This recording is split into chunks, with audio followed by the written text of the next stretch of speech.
ভয়াবহ একটা অবস্থা পশ্চিমবাংলা। আগামী প্রজন্ম এই পশ্চিমবাংলা কি হবে একটা ভয়াবহ রূপ ধারণ করবে, এটাই আশঙ্কা। পিছিয়ে যাওয়ার শব্দটাকে ভুল বলবো, 100 বছরেও আর জায়গা মতো আমরা আসতে পারবো না, এরকম একটা জায়গায় চলে গেছে যেখান থেকে ফিরে আসা সম্ভব না।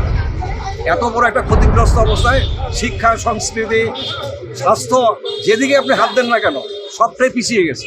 11 বছরে গোটা পশ্চিমবাংলাকে একটা শ্মশানে পরিণত করে দিয়েছেন, বিশেষ করে বেকার যুবকদের।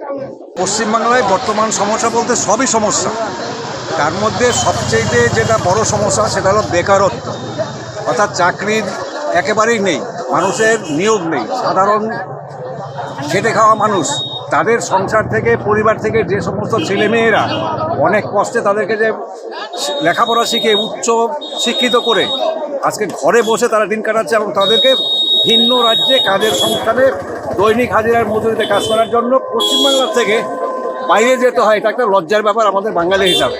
অর্থাৎ পশ্চিমবাংলায় তৃণমূল সরকার একের পর এক কর্মসংস্থানগুলোকে লোপাট করে দিয়ে এবং সরকারি কর্মচারীদের ডিএর টাকা লোপাট করে দিয়ে সাধারণ মানুষের মধ্যে একটা ত্রাহি ভাব ওটা পশ্চিমবাংলা তৈরি করেছে।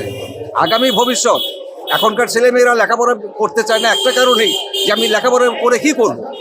লেখাপড়া করে আমাকে যদি ভিন রাজ্যে কাজ করতে যেতে হয়, তাহলে আর আমার কেন উচ্চশিক্ষা নেওয়ার লাভ কী, বাপ মার টাকা ধ্বংস করে লাভ কী?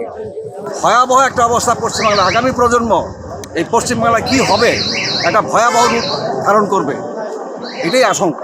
এটা আমার বক্তব্য কেন, সাধারণ নাগরিকের প্রত্যেকটা মানুষের একটাই বক্তব্য যে আমার পশ্চিমবাংলা, এই বাংলা পিছিয়ে যাওয়ার শব্দটাকে ভুল বলবো, 100 বছরেও আর জায়গা মতো আমরা আসতে পারবো না, এরকম একটা জায়গায় চলে গেছে যেখান থেকে ফিরে আসা সম্ভব না। এত বড় একটা ক্ষতিগ্রস্ত অবস্থায় শিক্ষা, সংস্কৃতি, স্বাস্থ্য, যেদিকে আপনি হাত দেন না কেন সবটাই পিছিয়ে গেছে। এটা আগানোর আর কোনো জায়গা নেই। তাই পশ্চিমবঙ্গ সরকার, তৃণমূল সরকার 11 বছরে গোটা পশ্চিমবাংলাকে একটা শ্মশানে পরিণত করে দিয়েছেন, বিশেষ করে বেকার যুবকদের।